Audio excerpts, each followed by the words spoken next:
I told myself I was over him, and then I poured 2 glasses of wine. He was only supposed to be here for 5 minutes. Maybe 10. Just enough time to grab the jacket he'd left behind on the back of my chair. The one that still smelled like his cologne even after 2 washes. The one I almost pretended I couldn't find. It was a Thursday. Gray rainy. The kind of evening that hums low in your bones. The apartment was quiet except for the ticking of that cheap wall clock we bought together from a flea market last spring. I was barefoot, wrapped in one of those soft, oversized sweaters that you wear when you're trying to feel nothing at all. I hadn't seen him in 3 weeks. Not since the night we ended things, or rather the night I told him I couldn't keep loving someone who wasn't sure if he wanted to stay. And yet, here he was texting me like it was nothing. Hey, can I grab my jacket? Shouldn't take long. My fingers hovered over the keyboard. I almost said no. I almost lied and said I dropped it off at his sister's like we'd agreed. But instead I typed, "Sure, I'll be home." When the doorbell rang, I didn't rush. I waited. I listened to the sound of his shoes on the hallway tile. That familiar, almost lazy knock. And when I opened the door, it hit me harder than I expected. The sight of him. That half-smile he always wore when he wasn't sure what kind of mood I'd be in. His eyes searched my face like he was looking for something he used to know. He stepped in. The air shifted. He smelled like cold rain and something warmer underneath. Something I didn't want to name. I pointed to the chair. It's right there. But he didn't grab it. Not right away. Instead, he looked around like the apartment felt unfamiliar now. Like he was seeing the absence of himself in every corner. And then he said it, quietly like it didn't matter. "You cut your hair." I nodded. Yeah, needed a change. He didn't reply. He just watched me. Too long. And I hated how warm my cheeks got under his gaze. Like they remembered him before I gave them permission to. So I did the only thing that made sense in that moment. I picked up the second wine glass. Held it out to him. I was gonna drink alone. But since you're here. He hesitated. But not for long. And when his fingers brushed mine around the stem of the glass, I knew this wasn't going to be quick. He took the wine like it was nothing. Like this wasn't dangerous. Like he hadn't left me standing in this very room 3 weeks ago. Arms crossed, heart cracking, asking him to either love me or let me go. And now here we were again. 2 glasses. 1 silence. He sipped. I watched. It was Merlot, smooth, dark, a little too warm. The kind of wine that fills your chest before it touches your tongue. He leaned against the edge of the table, not the couch. Didn't sit. Didn't settle. Just hovered like he wasn't sure if he should stay or bolt. His jacket, the whole reason he came, was still draped over the back of the chair. Untouched. Forgotten. We talked about nothing. Traffic. The rain. His new job. I don't remember what I said. Only how I felt saying it. Like I was performing calm. Like I had something to prove. He laughed once. That soft kind of laugh that doesn't reach the eyes but still cracks something open. I hadn't heard it in weeks. And my body reacted before I could stop it. Shoulders loosening, lips twitching. God, I hated that. Because it was too easy. Too familiar. Too close to everything I tried to forget. I tried to shift the mood. Keep it light. Safe. "So," I said, pointing to the chair. "Should I wrap that jacket up in a ceremonial goodbye, or?" But he didn't smile. He looked at the jacket, then back at me. And then just barely he said, "Do you want me to take it?" My breath caught. It should have been a simple question. It wasn't, because suddenly it wasn't about the jacket. And we both knew it. I felt the space between us start to breathe. The kind of silence that lives under the skin. The kind that holds more meaning than words ever could. I took another sip. Slower this time. Watched him over the rim of the glass. He was doing that thing he always did, eyes drifting from my lips to my collarbone like he was trying not to remember what it felt like to kiss me there. I should have said something. Changed the subject. Opened a window. Anything. But instead, I said this. "I don't know what I want tonight." And I swear. He moved half a step closer. Just enough for me to feel it. I didn't move. I didn't have to. The air did it for me. Thickening, warming, pressing us closer without ever touching. Like the walls were pulling us into some invisible gravity neither of us had the strength to resist. He looked down at his glass, swirled it once, then said quietly, "You used to say that when you were scared." My breath caught sharp, involuntary. Because he was right. I did say that when I didn't know how to ask for something. Or someone. I turned away, pretending to check the window. The rain had softened into a hush, tapping gently against the glass. The kind of rain that makes everything feel slower. He didn't speak. And the silence wrapped itself around my shoulders like a question I couldn't answer. "I'm not scared," I said. But even I didn't believe it. I could feel him behind me, not close enough to touch, but enough to change the temperature of the room. Like his presence alone had a pulse. "You should be," he said, voice low. And something about the way he said it didn't sound cruel. It sounded true. I turned around. He was watching me the way he used to, not hungry, not desperate, but aware. Attentive. Like I was a song he hadn't heard in a while but still knew every word to. My fingers tightened around the wine glass. I wanted to ask him why he came. Not just for the jacket, the real reason. But I already knew the answer. Because I'd felt it too. In the way my hands trembled just slightly as I poured that second glass. In the way I left the lights low and the music off, giving the night too much room to whisper. He stepped closer. Only an inch. But I swear I felt it in my knees. "We can't do this again," I said. I meant to sound firm.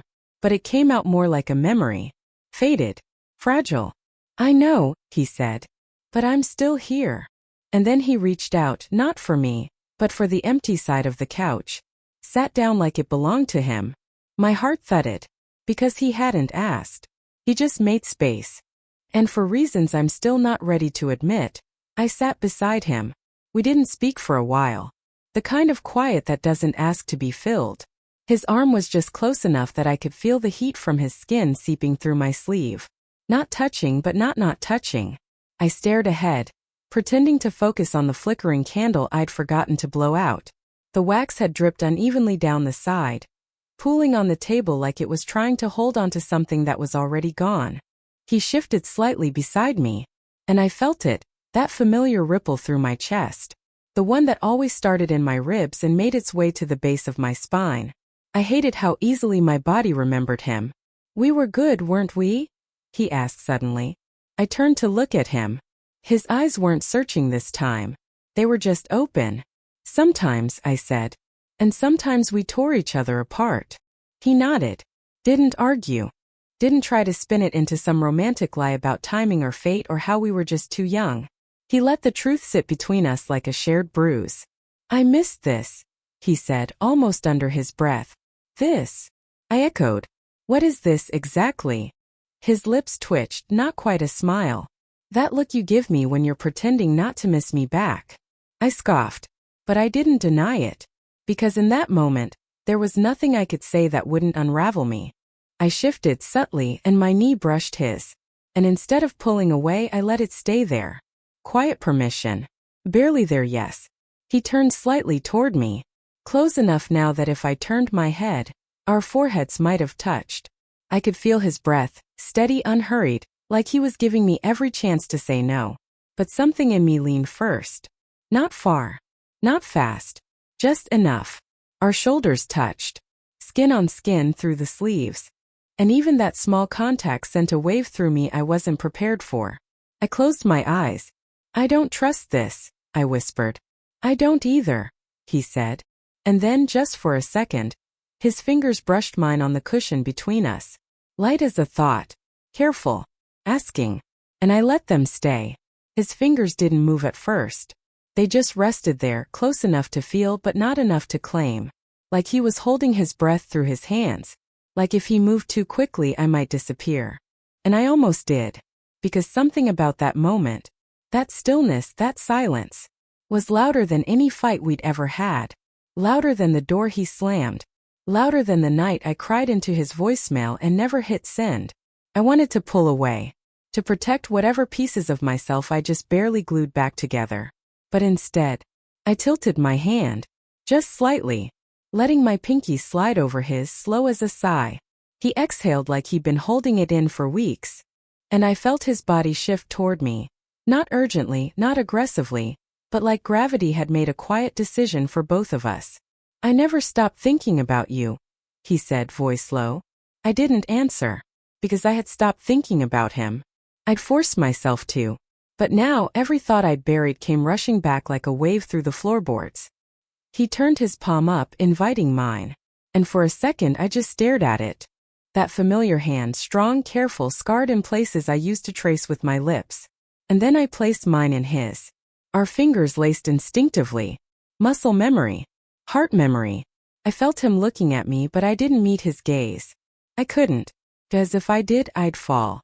And I wasn't sure I'd survive the landing this time. So I looked down at our hands and whispered, "What are we doing?" His thumb brushed a slow circle over the back of my hand. And for the first time that night, his answer came without hesitation. "I don't know. But I can't leave like this." That's when he let go of my hand. Not to pull away, but to reach up gently and tuck a piece of hair behind my ear. His fingertips grazed my temple, and everything inside me stilled. I felt warm, and fragile, and real. And then he leaned in, just enough for me to feel his breath against my cheek. Waiting. And I didn't move. I didn't move. Not because I was frozen, but because something in me was listening. To the space between us. To the heartbeat in my ears. To the ache in my chest that had nothing to do with pain and everything to do with memory.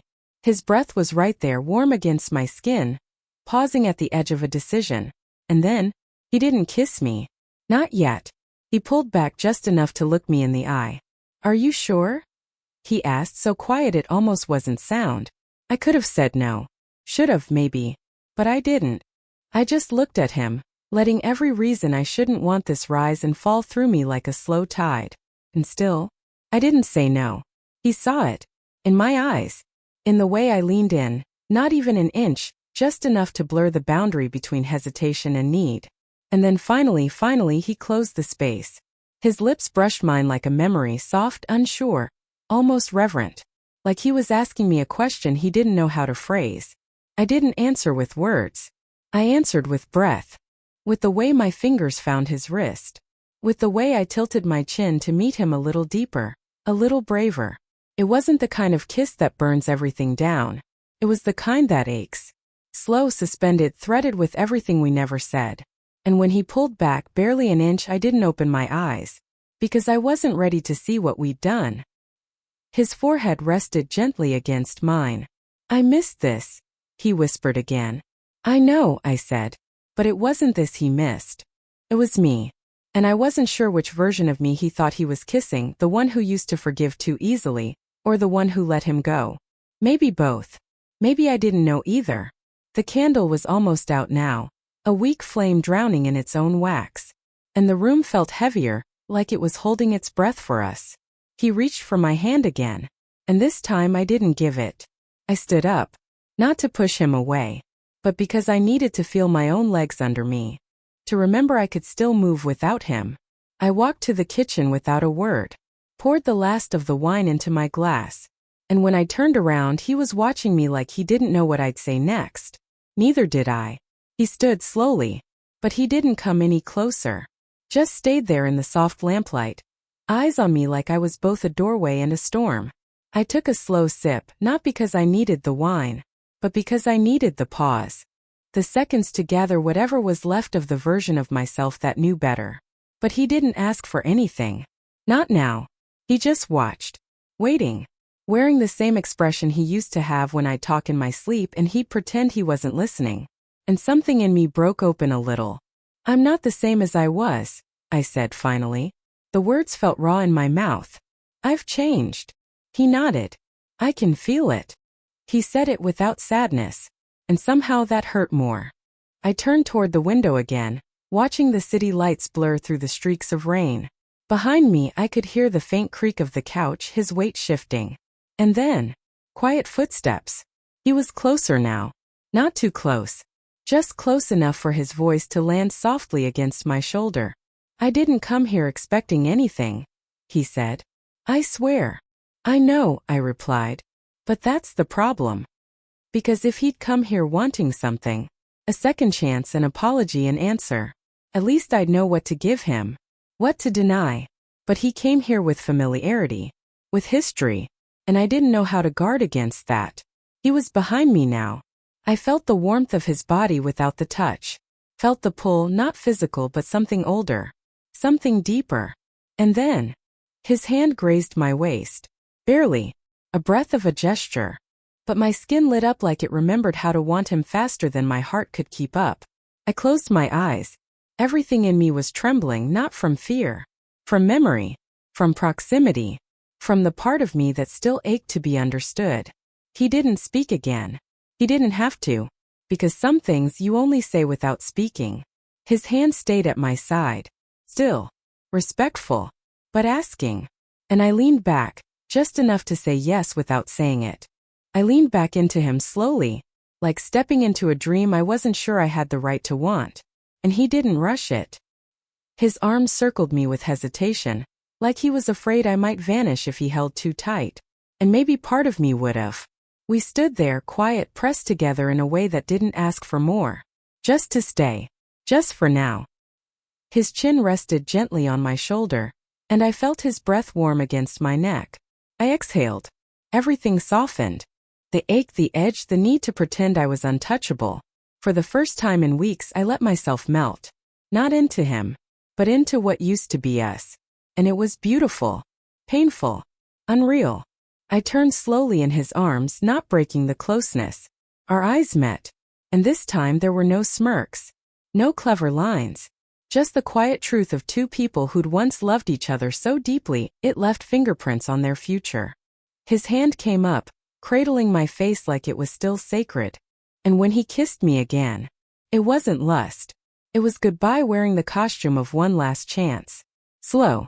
Lingering. Like he knew it would be the last time he ever got to. When we pulled apart, I felt tears burn at the edge of my vision. Not because I wanted him to stay, but because part of me still wanted to be the version of myself who could have made this work. He didn't speak.